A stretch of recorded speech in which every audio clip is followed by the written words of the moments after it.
আসসালামু আলাইকুম। আপনি কি কখনো চিন্তা করেছেন কেন আমাদের জীবনে কষ্ট আসে, কেন আল্লাহ আমাদের পরীক্ষা করেন?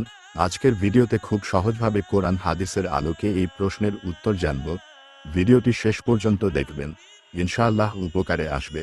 আমাদের চ্যানেলে ইসলামিক জ্ঞানমূলক ভিডিও পেতে এখনই সাবস্ক্রাইব করে পাশে থাকা বেল আইকনে ক্লিক করুন। সূরা বাকারাহ আয়াত 155 উল্লেখ করতে পারো, এর থেকে বড়, আমি অবশ্যই তোমাদেরকে কিছুটা ভয়, ক্ষুধা, ধনসম্পদ, জীবন এবং ফল ফসলের ক্ষতি দিয়ে পরীক্ষা করব, আর ধৈর্যশীলদের সুসংবাদ দাও।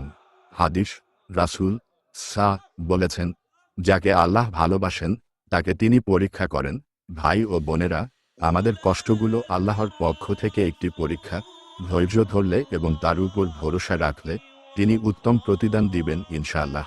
এর থেকে বড়, ভিডিওটি ভালো লেগে থাকলে একটা লাইক দিন আর নিচে লিখে জানাবেন আপনি এই বিষয়ে কি মনে করেন।